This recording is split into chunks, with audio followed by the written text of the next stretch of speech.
Hello, everybody. No worries. I'm okay. I'm fine. I'm negative. I just have to go through the precautions, is all. Okay. But anyway, I want to get to it. Uh, I have a bell ringer for you, and we're going to move on today with the principles of the Constitution. We're coming close to the end of the chapter, so I will have a study guide to put out here for you to make sure that's ready to go and that you're prepared for the test. Maybe look towards the end of the week. We'll see. But I want to record this video for you and put it on Google Classroom so that you have it and it's ready for you. It's going to be hard for me to link live just because my Wi-Fi is not the greatest. So I figured I'd just record the video. You can watch it, complete the assignments that I have posted, and we'll go from there. But anyway, please watch the video on the 3/5 Amendment before you do the bell ringer. It's just a review. It helps understand what we talked about on Friday and that you're prepared for it.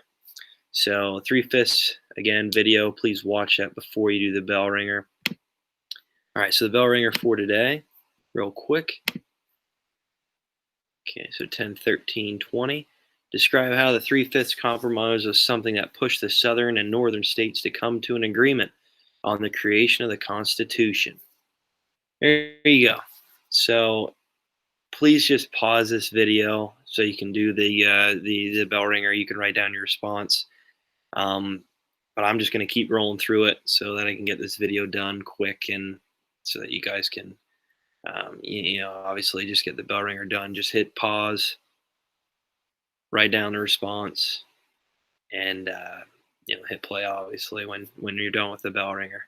Just keep those ready to go. Friday I'll collect them again. I'll have a Dropbox for you. You can just turn them in. I'll give you points for them. Okay, so there's the bell ringer.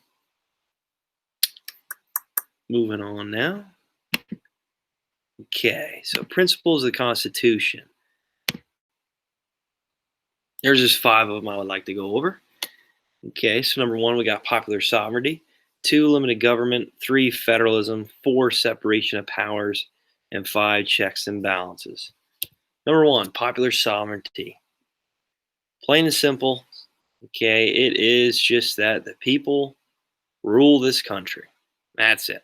That's what popular sovereignty means. Okay, that we elect public officials who represent us and they make decisions for us, the agendas that they have that we are voting for.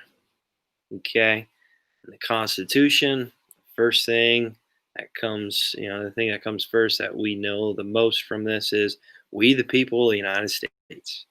So the people make the decisions. That's number 1, popular sovereignty.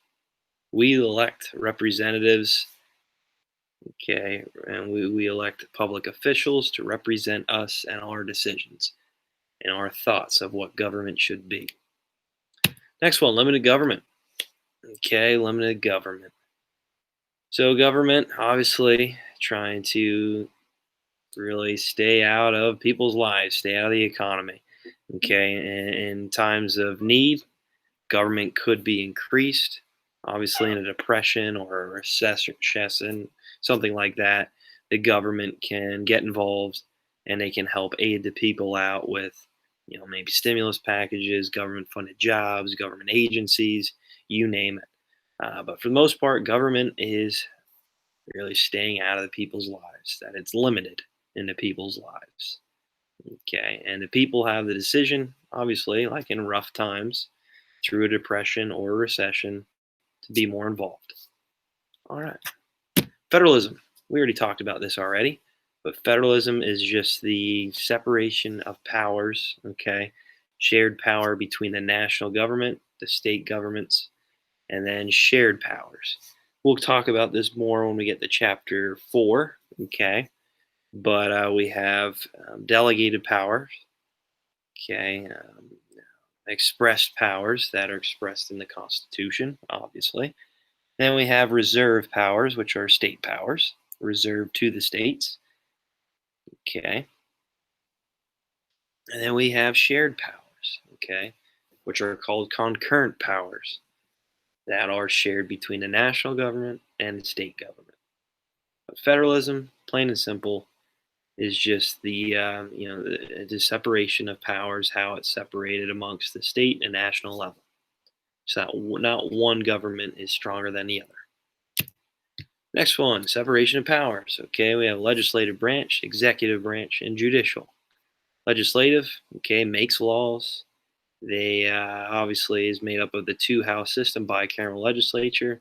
Think the Virginia plan for that, right?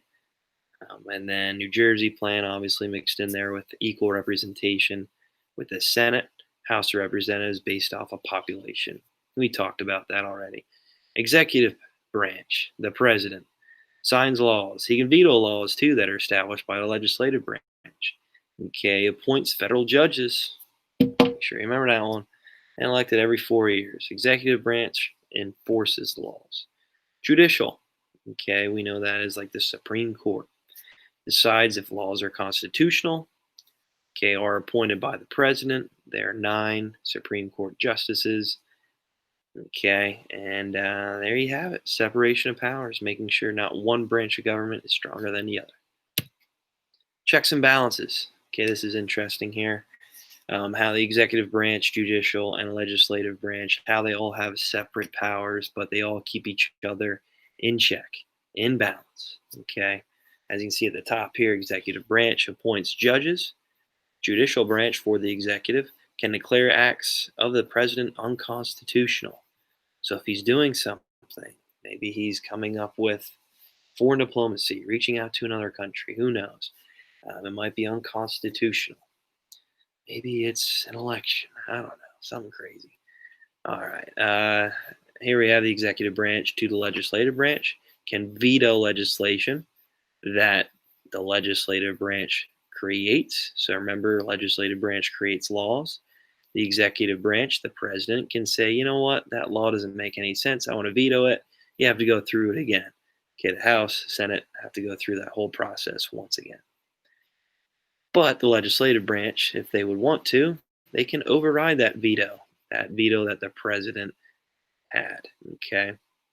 Legislative branch can also impeach the president. They can reject presidential appointments and refuse to approve treaties. So overall, Congress, they make mostly the decisions here. Okay.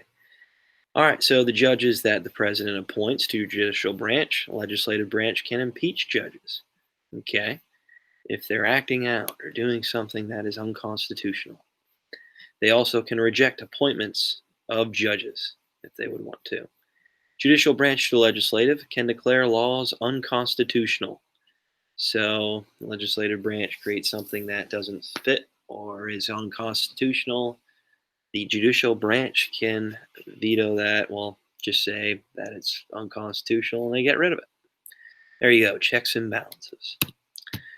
All right, structure of the Constitution. We will get into that more next chapter here, okay? But we are finishing up. I just want to let you know that.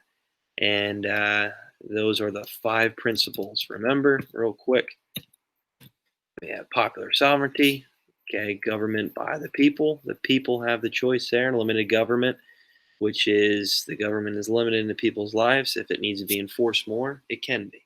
Okay, if the people need government to, let's say, in a depression or a recession, government can be influenced a little bit more into people's lives. Federalism, okay, separated at the national and state level so that the national government's not too strong, the state government's not too strong. Separation of powers, making sure the executive, judicial, and legislative are all checked, okay, that not one branch is stronger than the other. And we talked about checks and balances, what types of guidelines, rules, what types of powers that each branch has, and how they can keep the other in check and make sure that these branches are balanced. All right, there you have it. So, again, please uh, watch the video before the bell ringer. I'd like you to do that and then complete that bell ringer, save that. Yeah, the 5 principles. There you have it.